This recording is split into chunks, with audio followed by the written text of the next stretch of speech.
Degree third year English দিক নির্দেশনামূলক আলোচনা কোনটি আগে লিখব কোনটি পরে, কিভাবে লিখলে 80 মার্কের উত্তর লিখতে পারবো, কিভাবে লিখলে এ প্লাস পাবো। তোমাদের মাথায় এই প্রশ্নগুলো ঘুরপাক খাচ্ছে, তো আমি তোমাদেরকে আজকে এই সকল প্রশ্নের অ্যান্সারগুলো দিয়ে দিব। তুমি যদি ডিগ্রি থার্ড ইয়ারের কম্পালসরি ইংলিশ স্টুডেন্ট হয়ে থাকো তাহলে অবশ্যই আজকের ভিডিওটি প্রথম থেকে শেষ পর্যন্ত দেখবা, কারণ তুমি যদি এই দিক নির্দেশনামূলক আলোচনাটুকু ভালোভাবে শুনতে না পারো তাহলে কিন্তু কম্পালসরি ইংলিশ ডিগ্রি থার্ড ইয়ারে ভালো ফলাফল করতে পারবা না। প্রথমে আলোচনা করি ডিগ্রি থার্ড ইয়ার ইংলিশে কয়টি পার্ট থাকে। তো ডিগ্রি থার্ড ইয়ার কম্পালসরি ইংলিশে তোমাদের মোট 3টি পার্ট থাকে। A part passage writing part, B part grammatical part, C part writing part. তো তোমাদের মোট 3টি part passage writing, grammar part, writing part, এই 3টি পার্ট থাকে। এই 3টি পার্টে মোট 80 মার্কের পরীক্ষা অনুষ্ঠিত হয়। তো এখন প্রশ্ন হলো তোমরা এই 3টি পার্টের মধ্যে কোন পার্টটি আগে লিখবা কোনটি পরে লিখবা, এই প্রশ্নটা এখন আমি তোমাদেরকে অ্যান্সার দিয়ে দিব। তো এর উত্তরটি হলো তোমরা কোন পার্টটি আগে শুরু করবা। তো আমি তোমাদেরকে সবসময় সাজেস্ট করব তোমরা বি পার্ট অর্থাৎ গ্রামার যে পার্টটি আছে সে পার্টটি আগে লিখবা, কারণ গ্রামার পার্টে যদি তুমি ম্যাক্সিমাম 15 নম্বর পাও তাহলে তোমার খাতার প্রতি টিচারের একটা মনোভাব ভালো আসবে, তখন তুমি যে রাইটিং পার্টগুলো লিখবা সে পার্টে খুব ভালো মার্ক পাবা। তো অবশ্যই তোমরা গ্রামাটিক্যাল অর্থাৎ বি পার্টটি আগে লিখবা। তো গ্রামার পার্টের কোন কোন পার্টগুলো তোমরা আগে লিখবা, প্রথমে তোমরা লিখবা রাইট ফর্মাল ভার্ব, এরপরে লিখবা WH কোশ্চেন, এরপরে লিখবা ফিল ইন দ্য ব্ল্যাঙ্ক, এরপরে লিখবা চেঞ্জিং ওয়ার্ড, এরপরে লিখবা পাংচুয়েশন। তো এই টপিকগুলোর উপরে আমি অলরেডি ভিডিও আপলোড করে রেখেছি, তোমরা চাইলে উপরের আই বাটনে ক্লিক করে এই ভিডিওগুলো দেখে নিতে পারো। তো এখন আলোচনা করব উত্তর কিভাবে লিখবা, অর্থাৎ তোমরা যে আগে গ্রামাটিক্যাল বি পার্টটি লিখবা এর উত্তরগুলো কিভাবে লিখবা। তো আমি তোমাদেরকে বলেছি তোমরা প্রথমে লিখবা রাইট ফর্মাল ভার্ব। তো রাইট ফর্মাল ভার্বটি থাকবে 4 নম্বর প্রশ্নে। তো তোমাদের এ বি সি ডি এভাবে 4টি প্রশ্ন দেওয়া থাকবে, এই 4টি প্রশ্নের অ্যান্সার লিখতে হবে। তো তোমরা অ্যান্সারগুলো কীভাবে লিখবা, প্রথমে তোমরা লিখবে খাতার মধ্যে সুন্দর করে অ্যান্সার টু দ্য কোশ্চেন নং 4 লিখে নিচে আন্ডারলাইন করে দিবা। তো আমি এ নাম্বার অ্যান্সারটি করি। তো এ নাম্বার অ্যান্সার দেখো দেওয়া আছে I wish I be a poet. তো এই অ্যান্সারটি হবে I wish I were a poet. এর ব্যাখ্যাটি হলো উইশের পরে যদি বি ভার্ব থাকে তাহলে বি ভার্বের সবসময় ওয়ার ভার্বটি ব্যবহৃত হয়। তো তোমরা উত্তর লিখবে কিভাবে, তোমরা আগে এ দিবা, দেওয়ার পরে ফুল বাক্যটি লিখবা এবং যে ওয়ার্ডটি অ্যান্সার হবে সেই ওয়ার্ডের নিচে আন্ডারলাইন করে দিবা। তো বি নাম্বারটি সলভ করে তোমরা দেখো ইট ব্র্যাকেট হলো বি রেইনিং ফর 3 days। তো এর ব্যাখ্যাটি হলো তোমরা যদি কোনো বাক্যের মধ্যে ফর প্লাস টাইম দেখো তাহলে তোমাদের যে স্ট্রাকচার রয়েছে আমি তোমাদেরকে শিখিয়েছিলাম সেটা আনসার হবে হ্যাভ বিন অথবা হ্যাজ বিন মূল ভার্বের সাথে আইএনজি যোগ। যেহেতু এখানে ইট আছে থার্ড পারসন সিঙ্গুলার নাম্বার, সুতরাং তোমাদেরকে এর যুক্ত সাহায্যকারী ভাব বসাতে হবে, আর এর যুক্ত সাহায্যকারী ভাব হলো হ্যাজ, সুতরাং এখানে আনসার হবে হ্যাজ বিন।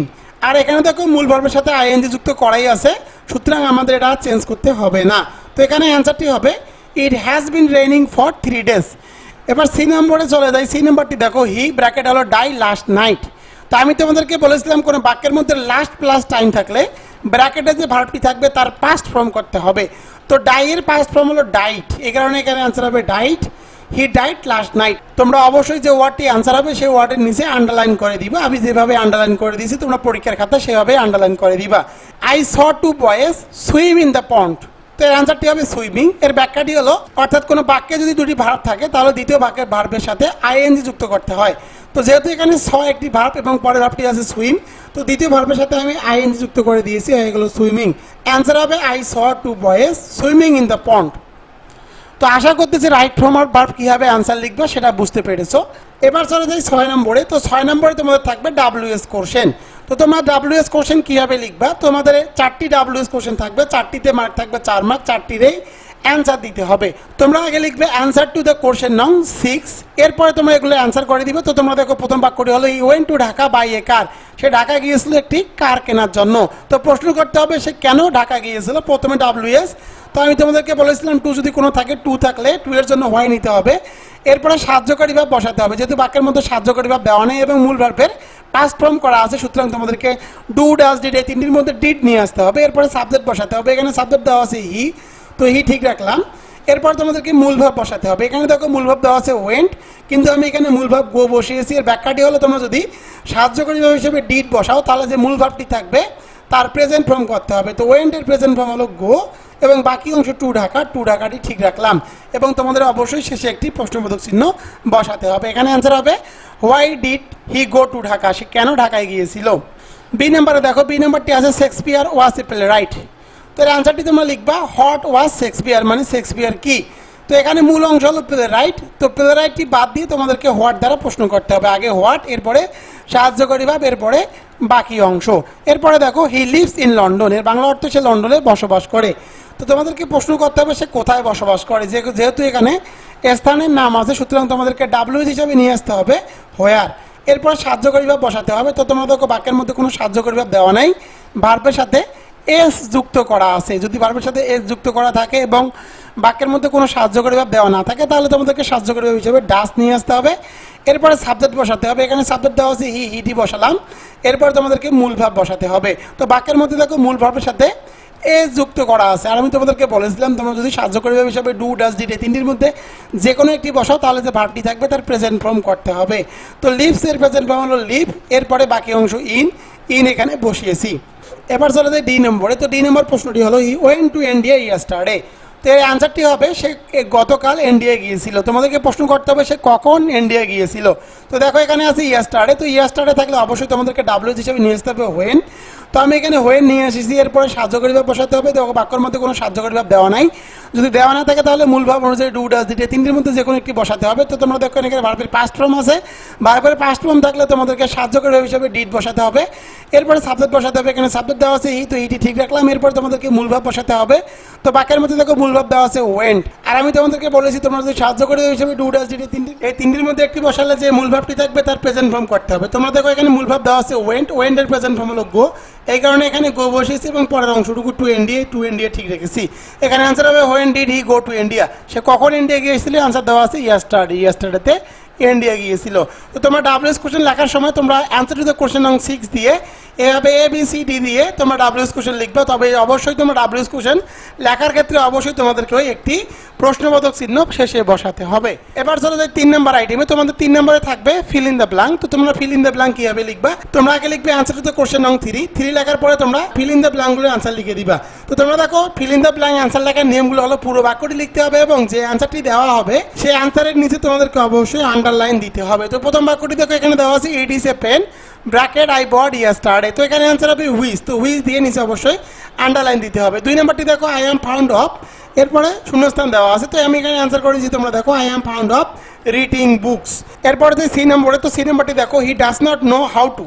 তো আমি তোমাদেরকে একটি রুল শিখেছিলাম হাউটির পরে যদি কোনো ভার্ব থাকে তার বেস ফর্ম করতে হবে। তো এখানে আমি দিয়েছি সুইম, যেহেতু ভার্বের বেস ফর্ম। এরপরে দেখো আই উড ব্র্যাকেট দেওয়া আছে টু ইউজ হিজ কার, এখানে অ্যান্সার হবে I would like to use his কার।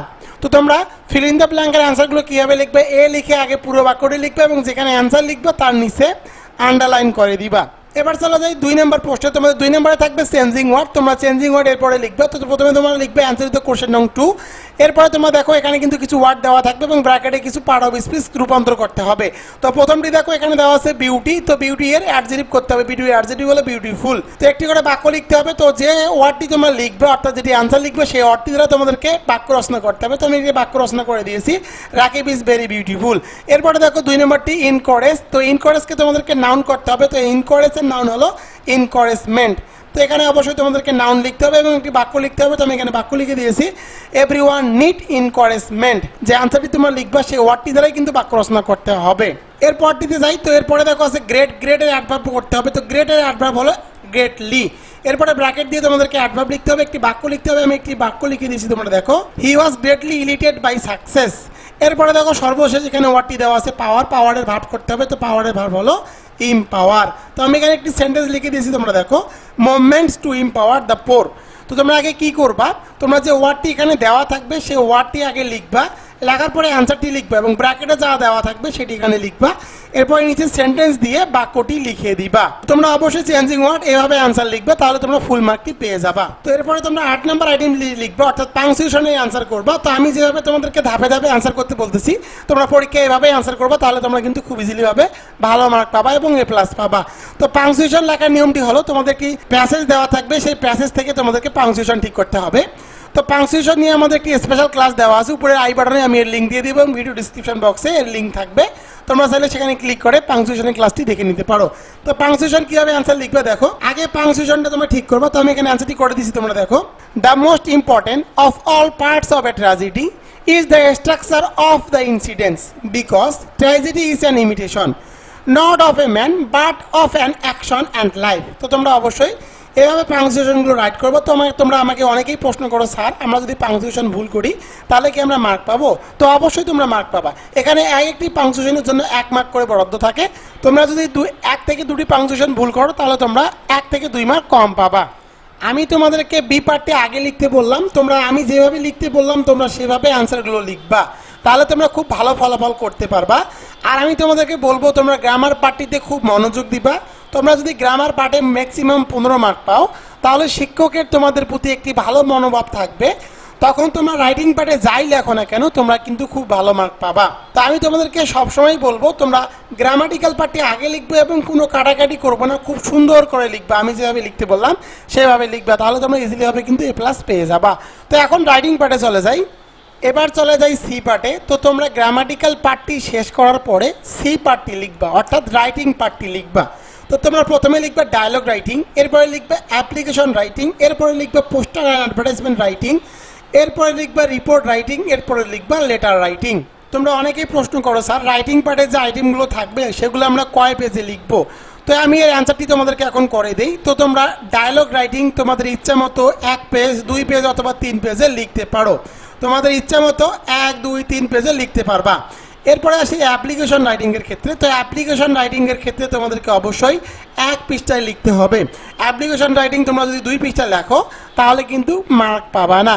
তোমরা অ্যাপ্লিকেশন রাইটিং 1 পৃষ্ঠায় লিখবা। এরপরে আসি পোস্টার রাইটিংয়ের ক্ষেত্রে। তো পোস্টার রাইটিংয়ের ক্ষেত্রে তোমরা 1 পৃষ্ঠায় পোস্টার লিখবা। এরপর অ্যাডভার্টাইজমেন্ট রাইটিংয়ের ক্ষেত্রে অ্যাডভার্টাইজমেন্ট রাইটিংয়ের ক্ষেত্রেও তোমরা 1 পৃষ্ঠায় লিখবে, 2 পৃষ্ঠায় লিখবে না।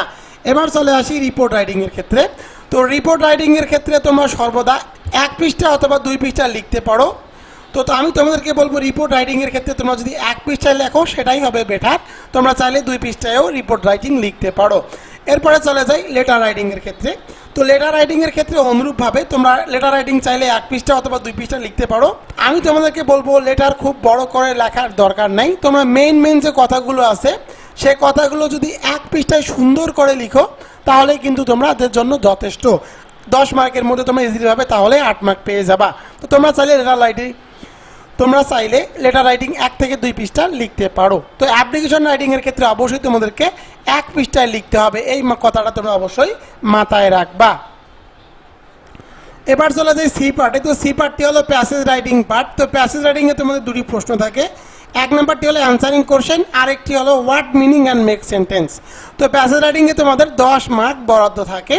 প্যাসেজ রাইটিং নিয়ে আমার একটি স্পেশাল ভিডিও আছে, উপরের আই বাটনে, ভিডিও ডিসক্রিপশন এবং ফার্স্ট কমেন্টে আমি এর লিঙ্ক দিয়ে দিব, তোমরা চাইলে সেই ভিডিওটি দেখে নিতে পারো। তোমাদের জন্য সুখবর, তোমরা যারা degree first course compulsory English নিয়ে অনেক টেনশনে আছো তাদের জন্য রকিবুল 24 বের করছে bullet Rakibul 24 compulsory English degree pass course and note special suggestion and answer. এই হ্যান্ডটির প্রধান বৈশিষ্ট্য হলো মাত্র 8 থেকে 10 দিন পরে A+ নিশ্চিত 100% গ্যারান্টি। এই হ্যান্ডটি সুন্দরবন কুরিয়ার সার্ভিসের মাধ্যমে বাংলাদেশের যে কোনো প্রান্তে পাঠানো হয়। এই হ্যান্ডটি প্রতি বছর নতুনভাবে তৈরি করা হয়। এই হ্যান্ডটি নিতে চাইলে অবশ্যই যোগাযোগ করো আমার নাম্বারে। আমার নাম্বারটি হলো 01744559475। এই হ্যান্ডটির মধ্যে grammatical part, writing part, passage writing সব কিছু সহজ ও সুন্দরভাবে দিয়ে দেওয়া আছে। এই হ্যান্ডটি প্রতি বছর নতুনভাবে আমি বের করে থাকি। তো অবশ্যই হ্যান্ডটি নিতে চাইলে আমার এই নাম্বারে যোগাযোগ করো। পরবর্তী ভিডিও দেখার আমন্ত্রণ জানিয়ে আজকের মতো বিদায় নিতেছি। আসসালামু আলাইকুম।